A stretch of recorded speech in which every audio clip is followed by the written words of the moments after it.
Are you wondering how to prepare for the TOEFL without having too much time on your hands? My name is Shai Sharon, I'm a surgeon scientist, and today I'm going to walk you through my journey to scoring 111 on the TOEFL without having too much time on my hands. Let's kick it off with a demonstration.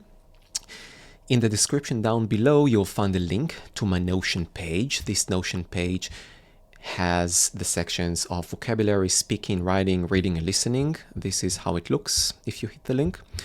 The vocabulary with all the words that I used for the speaking and writing section, the speaking tips, including a nice checklist that you can use to tick the boxes whenever you want to grade yourself for the speaking section that you practiced, the writing section tips, including texts, exemplary text that I wrote while preparing for the exam, and of course, the listening and reading section. Down below, you'll find some links to my website, podcast, weekly newsletter, 7-day courses, and my YouTube channel, which is intended for doctors and scientists, including videos such as how to prepare for the USMLE, how I use Notion for research, how to write abstracts, and many more.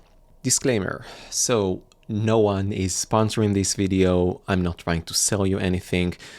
If you found this video helpful, hit the like button. If you like these kind of videos, you can also subscribe to my channel, and let's get going. Speaking section. So for the speaking section, it's very unnatural to record yourself. Of course, if you're being graded on it, so you're going to be very tense during the test. So it's not natural. You need to keep practicing until it becomes automatic.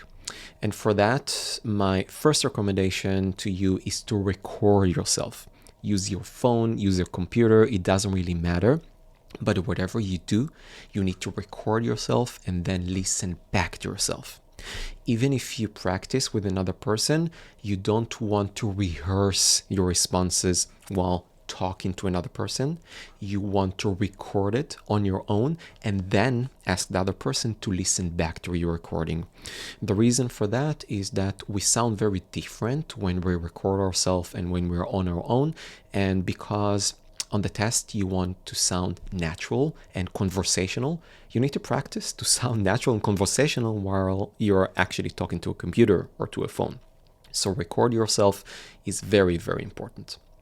Next up, structure. You want to keep a well-structured response, including the introduction. Then you go on and give 2 examples or 2 explanations, and then finish it off with a conclusion. The nice thing about the structure that you're being graded on, okay, you get points for good structure. You don't need good English to have a proper structure. So this is one of the first things you need to practice, and even if your English is not very good, you can get all the points for the structure part as long as the structure is as it should be. Next up, time management. It is crucial from the get-go to practice your time. When you record yourself, you need to be aware of the time that elapsed. You can just watch the screen of your phone, you will see the seconds, and you want that pressure. You want to feel how to correct yourself if you made a mistake in that time frame, sometimes like 45 seconds. You need to know what to do, and the only way to achieve that is to practice it from the get-go. And as I mentioned before, you want to sound natural. It needs to be like a conversation. And if you look at these 3 last bullets, the structure, the time management, and the conversation and sounding natural, you don't need good English in order to achieve all this. And you get many points for achieving these. So first of all, you need to make sure that you got your structure right, you manage your time, and you sound natural. Then you can go on and practice the speaking TOEFLese. I call it TOEFLese, like the language of the TOEFL. You want to use contractions. You want to use transition phrases, everything that you can in order to sound natural, to have a good flow. This is very important, but only after you have the structure, time management, and sounding natural figured out.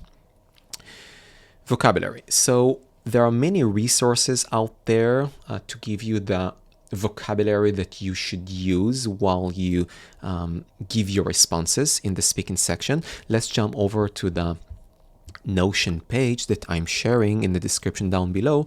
If you toggle this triangle, you will see the vocabulary that I used, that I curated, I collected during my study, and I just memorized these words. And whenever I gave a response in the speaking section and also in the writing section, I made sure that I'm using these words, at least 1 or 2 words while I'm speaking, at least 3 or 4 words, or even 5 or 6 while I'm writing, because you get many points just by using these words. So memorize these words, do whatever you can in order to use them when a time comes, when you record yourself on the real test. So this is the vocabulary. In the speaking section, you will find the tips here for the template for the beginning, middle, and the end. The recording yourself and some tips. How to manage your time. You want your introduction to be about 15 to 20% out of your time if you have 45 seconds. So it will be around 6, 7, 8 seconds for the introduction. Then you should provide 2 explanations or 2 examples. When you give 2 examples or 2 explanations, your structure is much better, okay? It's not just everything piled up in one paragraph. And you should devote around 35% to each of them, or 40% for the first one, 30% for the second one, and you want to leave enough time to conclude. The conclusion can be just a few seconds, but once you conclude and you get these few seconds of conclusion, the structure is much better. So this is so important. You can boost your score just by keeping the structure. Don't forget that. You need to keep it simple. And this is the checkbox that you can use. Here are the advanced part. If you use contractions or transition phrases, we'll touch on these later on. But these are the speaking tips you can find in my Notion page. Next up, the writing part. The writing part has very similar or even the same principles as the speaking part, but you have more time. It's easier to do many of the things in the writing section because if you made a mistake, you can just hit the backspace and correct it. If you made a mistake while you speak, you need to correct it in a natural way, and it's so much harder to do. Now, you need to be aware of all the updates to the exam, and I'll touch on that when I'll get to the resources section, but you don't want to be surprised on exam day. I was surprised because for some reason I didn't practice the most up-to-date exam. That was stupid. I didn't practice the most up-to-date exam released by ETS, the official exam. And when you're surprised during an exam, it just raises the stress that you're already in and you lose points. So make sure you're well aware of all the updates. There was one update on July 2023. Just be aware of all this. It's very simple to do. Just log onto their website and check it out. Structure. So as in speaking, you want to have a proper structure. In my Notion page, I touched on exactly what you should do. Of course, you have very good resources out there to give you tips on how you should structure.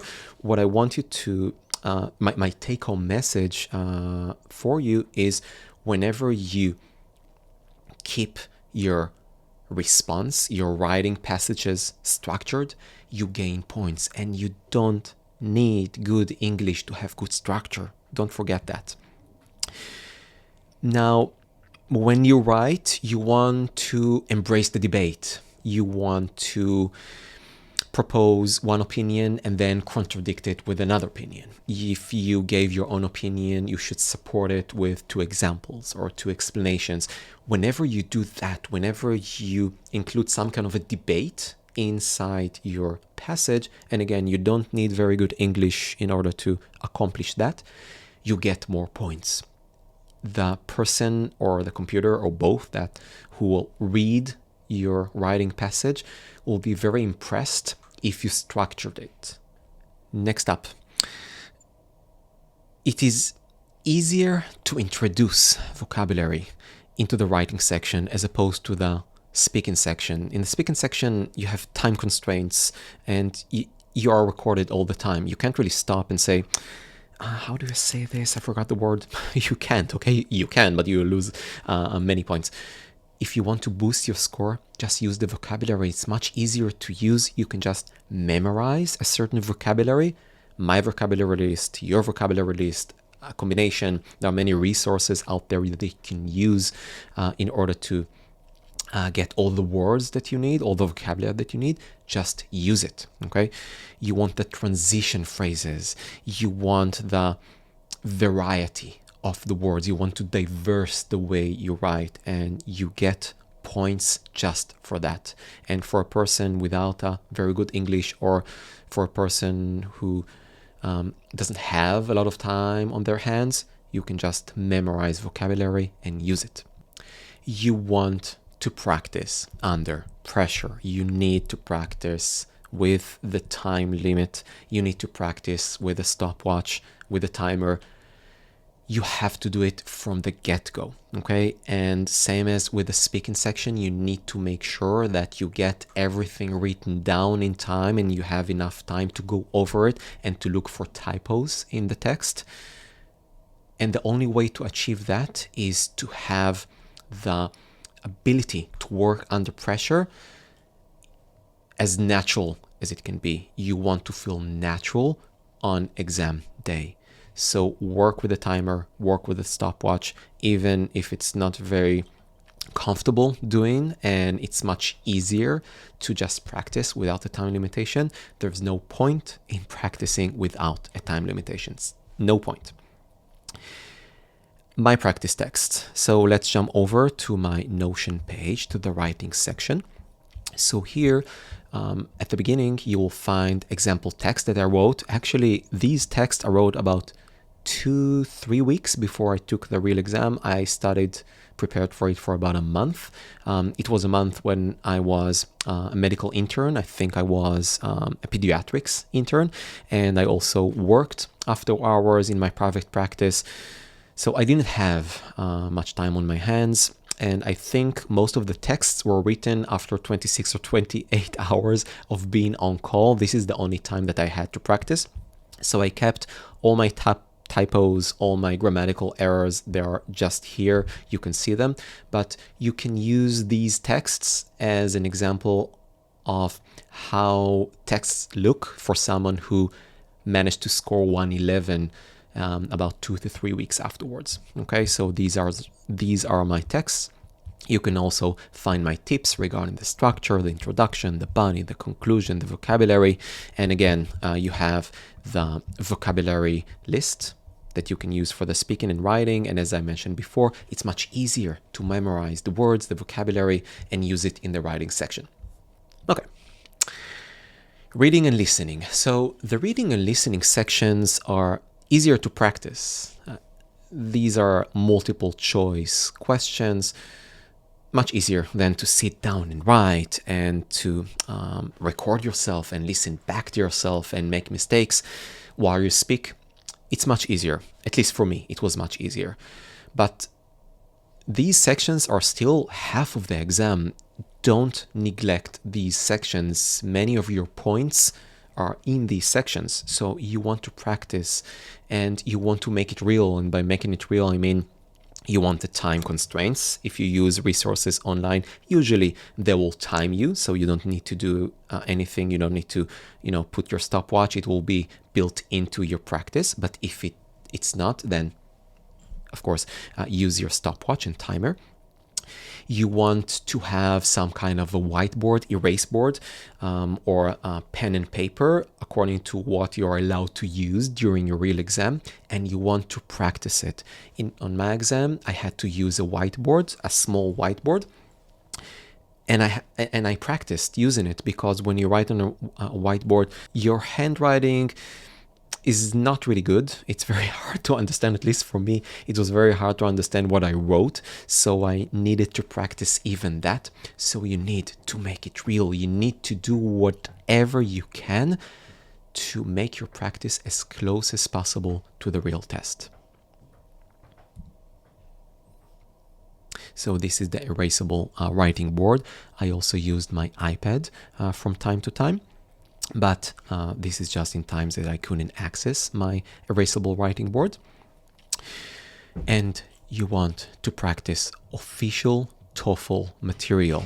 Every TOEFL material that you can get a hand on, and we'll touch on that in a few minutes, you want to practice it. This is the most up-to-date material, and this is by the people who write the test themselves. So you need to practice it. Don't practice other resources and leave the ETS or the TOEFL official material behind.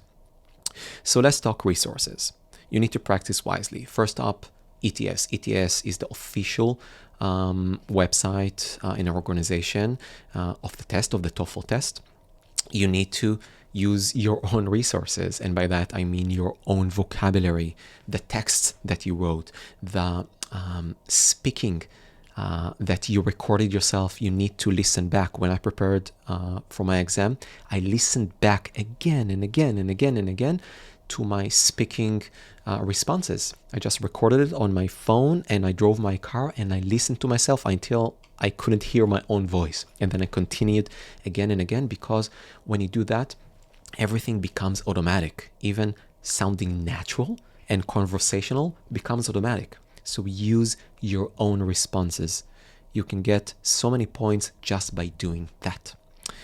And for me, I used TST Prep, a website which I found really helpful. They're not sponsoring this video. They don't know I'm preparing. They don't know me, okay?